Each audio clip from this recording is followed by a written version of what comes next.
गत अध्याय आमे सारी चाणक्य नीतिर आउ 20 पद। जो मैंने मो चैनल को सब्सक्राइब करना सब्सक्राइब करनियंतु एवं बेल आइकन को क्लिक कर दिंतु फर्दर नोटिफिकेशन पाई। एवं जो मैंने मोर पूर्व चाणक्य नीतिर 40 कोटी पद देखी ना से मैंने मो चैनल को जाकि देखिपारे।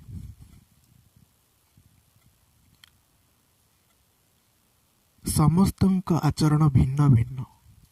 जनक आचरण सहित अन्य जनक आचरण सामान हुए नहीं। एपरिक गोटे गर्भर और गोटे नक्षत्र जन्म हेले मध्य दुहींकर आचरण एका हुए नहीं।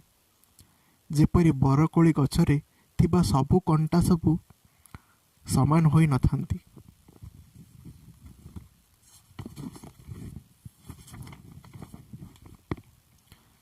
उच्च कूलरे जात होई गुणहीन हेले लाभ कौन? किंतु नीच कूलरे जन्म होइथिले मध्य कुणी लोकंकु देवता माने भी पूजा करती।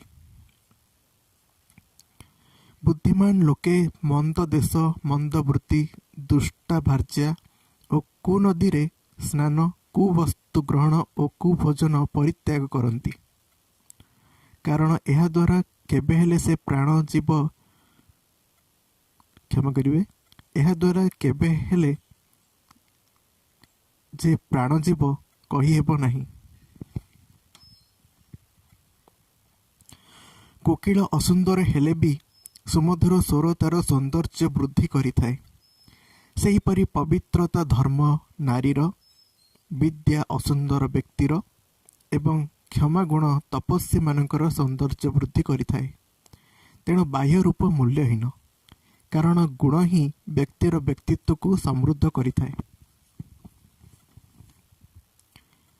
पराधीन होई जीविका अर्जन करिबा अत्यंत कष्टसाध्य। निराश्रय होई बसी रहिबा कष्टकर।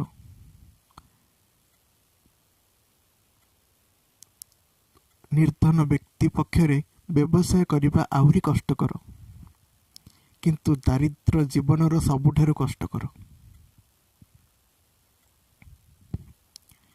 सामर्थ्य व्यक्ति पक्षरे भार उत्तोलन कष्टसाध्य नुहे। व्यवसायी पक्षरे दूरस्थान किछि नुहे।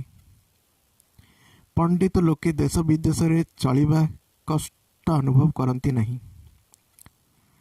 मधुर और प्रिय कथा कहूथिबा व्यक्ति पक्षरे केही पर नुहंती। कूप जल बर गछर छाई युवती स्त्री और इटा घर तैयारी क्षमा करिवे इटा तैयारी घर शीतल काल रे उष्ण और ग्रीष्म काल रे शीतल अनुभव हुए।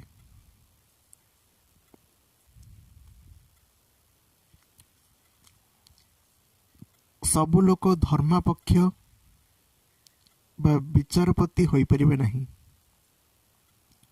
कारण कर्मचारी तुलन में केतेक स्वतंत्र गुण और दक्षता थिबा व्यक्ति विचारपति हेबा उचित। जे विचारपति हेबे से कुलीन सत् स्वभाव संपन्न गुणी लोक धर्म समाज धर्म वर्णाश्रम प्रभृति विषय रे अभिज्ञ हेबा आवश्यक।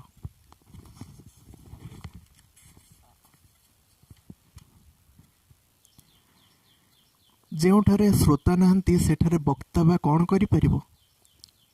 जेउ देशरे लोके लंगड़ा सन्यासी परी जीवन यापन करती सेठारे राजकर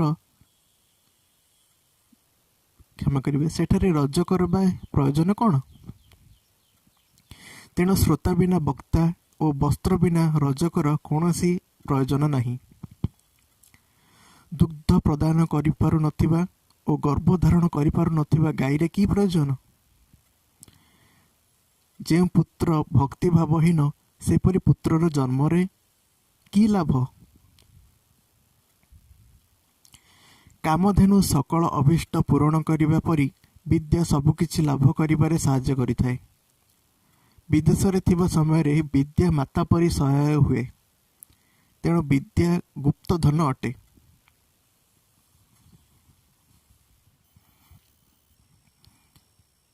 କାଳ ସର୍ବଶକ୍ତିମାନ। ସଂସାରର ସମସ୍ତ ବସ୍ତୁକୁ ସେ କବଳିତ କରେ। କାଳ ପ୍ରାଣୀମାନଙ୍କୁ ବିନାଶ କରେ। କାଳ ସର୍ବଦା ଜାଗ୍ରତ ଥାଏ। ଏପରିକି ସମସ୍ତେ ସମୟରେ ମଧ୍ୟ କାଳକୁ ନିୟନ୍ତ୍ରଣ କରିବା ସମ୍ଭବ ନୁହେଁ।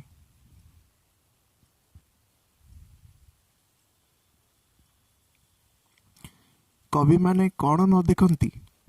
ନାରୀମାନେ କ'ଣ ବା ନ କରିପାରନ୍ତି? ମଦ୍ୟପମାନଙ୍କ କଥାରେ ଶୀଳତା ନଥାଏ। ସେମାନେ ମନ ଇଚ୍ଛା ଗପି ଚାଲନ୍ତି। କୁଆମାନେ ସବୁ କିଛି ଖାଇଥାନ୍ତି। କାମ, କ୍ରୋଧ, ଲୋଭ, ସ୍ୱାଦିଷ୍ଟ ପଦାର୍ଥ, ଖାଇବାର ଇଚ୍ଛା, ଶୃଙ୍ଗାର, କୌତୁକ, ଅତିନିଦ୍ରା ଓ ତୋଷାମଦ, ଏହି ଅଷ୍ଟକାର୍ଯ୍ୟ ବିଦ୍ୟାର୍ଥୀମାନେ ବର୍ଜନ କରିବା ଉଚିତ। ଖଣନ୍ତି ବା ଶାବଳରେ ମାଟି ଖୋଳିଲେ ମନୁଷ୍ୟ ଜଳସ୍ତର ପର୍ଯ୍ୟନ୍ତ ପହଞ୍ଚିପାରେ। ଅର୍ଥାତ୍ ମଣିଷ ମାଟି ଖୋଳି ଯେତେବେଳେ ପାଣି ଥିଲେ ମଧ୍ୟ ତାହାକୁ ବାହାର କରିପାରେ। ସେହିପରି ଗୁରୁ ସେବା ଶିକ୍ଷା ସହିତ ମିଳିତ ହେଲେ ଶିଷ୍ୟ ପ୍ରକୃତ ଜ୍ଞାନ ଲାଭ କରିପାରେ।